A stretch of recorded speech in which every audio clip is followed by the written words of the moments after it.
Hello and नमस्ते सबैजनालाई। आशा गर्छु कि सबैजना सन्चै हुनुहुन्छ होला। आज फेरि मैले नयाँ भिडियो लिएर आएको छु। टिप्स एन्ड ट्रिक्सको भन्दा नि अब एउटा थम्बनेल बनाउन है, मोबाइलबाट कसरी थम्बनेल बनाउने हैन, पीसीमा हैन, पीसी नभए पनि एउटा हुन्छ नि प्रोफेसनल लेभलको थम्बनेल बनाउन सकिन्छ मोबाइलबाट। सुरु गरौँ है त कसरी बनाउने र के कुन एप्स युज गरिन्छ, कुन एप्स युज गर्ने, अनि ल ढिला नगरी सिधै मोबाइलको स्क्रिनमा गएर सुरु गरौँ है त। ल सुरुमा चाहिँ प्ले स्टोरमा जाने, प्ले स्टोरमा गएर यो पिक्चर ल्याब भन्ने एप मैले पहिले छ हैन, सर्च अप्सनमा गएर तपाईले सर्च गरे पनि आउँछ। सर्च गरिसकेपछि यसलाई डाउनलोड गर्नु हैन, डाउनलोड गरिसकेपछि चाहिँ ब्याक आउने, ब्याक आएपछि सिधै यहाँ क्लिक गर्ने है। अनि त्यसपछि यस्तो इन्टरफेस आउँछ। रोटेसन गरौँ।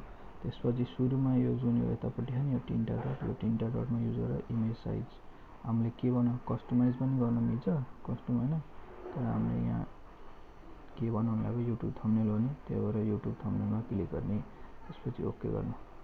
ओके गरिसकेपछि यो तीनटा डट के रे, यो दुईटा छ नि, यो कुनापट्टिको दुईटा बक्स जस्तो, यो बक्समा क्लिक गरेर अनि यहाँ माथिपट्टि कलर छ, कलरमा चुज गर्नु अनि यसलाई व्हाइट बनाउनु है। व्हाइट भयो, व्हाइट भएन, ओके गर्नु।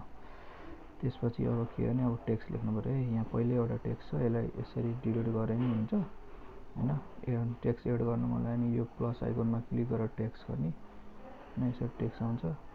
अनि त्यसपछि यसलाई एडिट गर्नलाई यो ए भन्ने ए छ नि, यो एमा क्लिक गर्ने अनि एडिटमा क्लिक गर्ने। अनि अब यसरी मैले त यहाँ पहिले लेखेको छु हैन, त्यही भएर मैले त अलि सजिलो तरिका यसरी। अब यो सबै त हाल्ने कुरा भएन, सबै हाले नि हुन्छ, नहाले नि हुन्छ। यसलाई हटाइदिनु मान्नु है, सबै रिमुभ भन्ने हो त।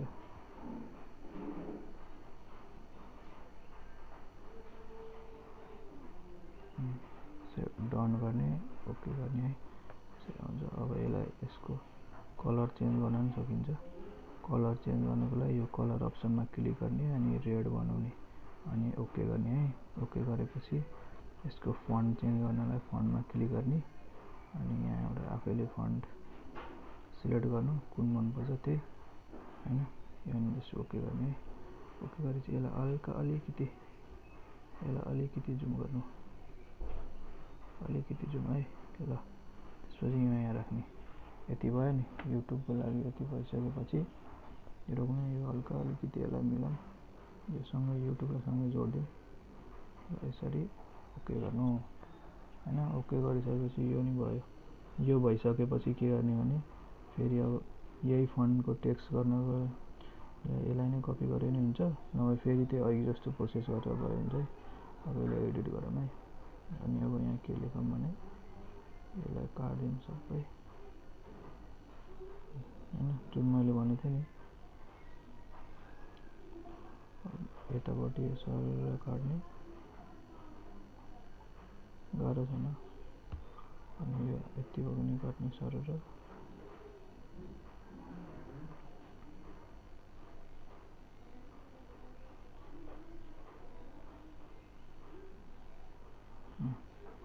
डन गर्नु अनि यसको यसलाई कलर चेन्ज गरिदिनु है त।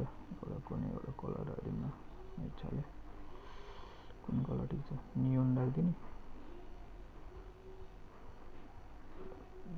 एउटा कुनै कलर सिलेक्ट गर्ने, जुन सिलेक्ट गरे नि हुन्छ। ग्रेडियन्टमा हेरौँ ल, यसरी है। यसलाई अब ठुलो बनायो नि हुन्छ। यसको फन्ट डिफाइन गर्नको लागि नि फेरि अहिलेको प्रोसेस है। फन्टमा जाने, फन्टमा गइसकेपछि हल्का यसलाई हल्का मोटो बनाइदिउँ न त, मोटो टाइपको। ल यसरी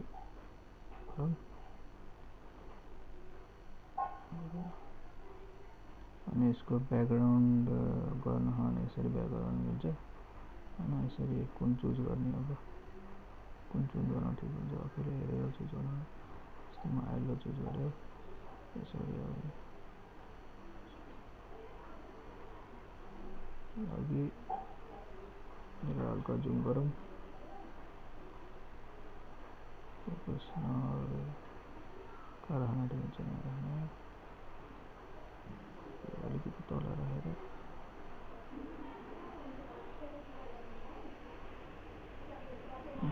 गर्ने त्यसपछि फेरि टेक्स्ट एड गरौँ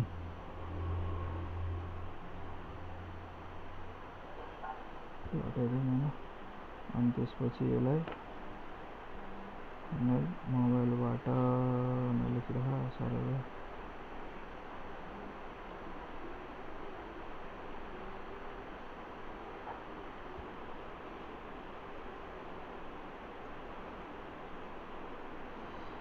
मोबाइलबाट सजिलो तरिका भयो नि यो भयो ओके गर्नुहोस् त्यसपछि सेम आएको प्रोसेस हो फन्ट जाने अनि आफूलाई माई फन्ट यसरी यो फन्ट सिलेक्ट गर्ने आफैले फन्ट हाल्न पनि मिल्छ हैन आफैले फन्ट हाल्यो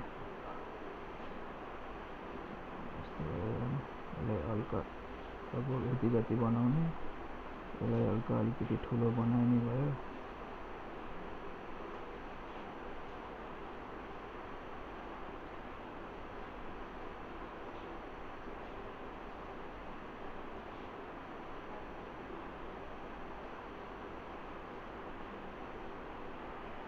यसरी गरेर त्यसपछि कलर चेन्ज गर्न पर्ने हो रेडै हालौँ है त छुट्टा छुट्टै पिस कलर चेन्ज गर्न नि हुन्छ है छुट्टा छुट्टै यो पुरै कोही रातो कोही हरियो निलो त्यो तपाईको इच्छा अनुसार मैले चाहिँ अहिले त्यो गर्दाखेरि ढिला हुन्छ क्या फेरि भिडियो लामो हुन्छ त्यसैले यतिकै मैले गराएँ त थम्बनेल यसरी यहाँ तपाईले युट्युबको ठाउँमा युट्युबको आइकन पनि राख्न मिल्छ है यस्तो गरेर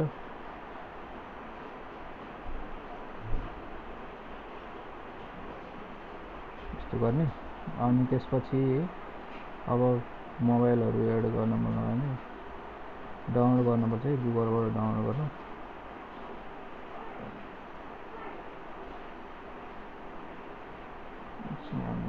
गुगलबाट डाउनलोड गर्नु यही लेखौँ न त हैन यसलाई नै तपाईले यसरी ठुलो बनाएर यसरी नै ठुलो बनाएर यसरी ठुलो बनाएर चाहिँ आफ्नो स्टाइल हो तपाईलाई कसरी यसरी नै ठुलो बनाएर यसलाई सबैलाई यसरी यही मोबाइल स्क्रिनमा राख्न मिल्छ है म तपाईलाई सिकाइदिन्छु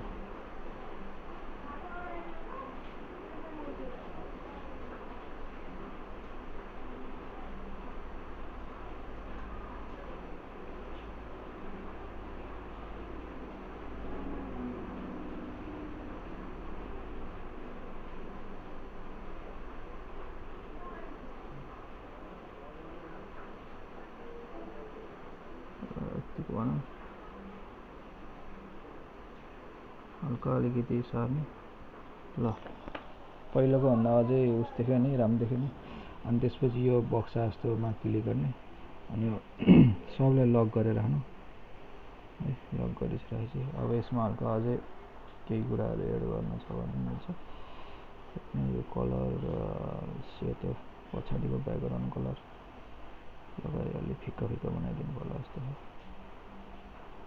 ठीक छ यतिको ल यो ठीक छ ल हेर्नु है यो भयो अब यसमा केही कुराहरु अझै एड गरौँ है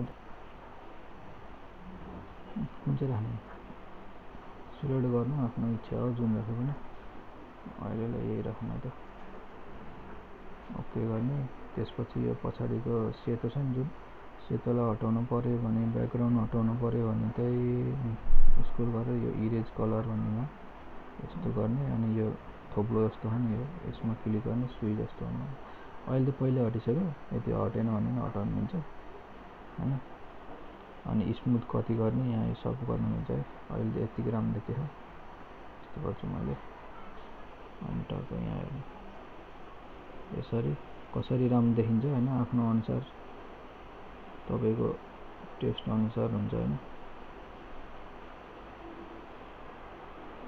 ल यति भएपछि यति नै हो अब यो चाहिँ अझै अरु थप्न छ भने थप्न मिल्छ हैन यति नै हो यति भएपछि के गर्ने भने यो तीनटा डट छ नि यो तीनटा डटमा क्लिक गरेर सेभ गरे नि भयो नभए यहाँ सेभ अप्सन छ यसरी गरेर सेभ इमेज गर्ने अनि कस्ट्युमलाई अल्टामा राख्नु अनि त्यसपछि जेपिजी नै भयो अनि सेभ टु इमेज गर्ने अनि रेन्डरिङ हुन्छ अनि इमेज सेभ भयो हैन फेरि यो चाहिँ यो नै हो अब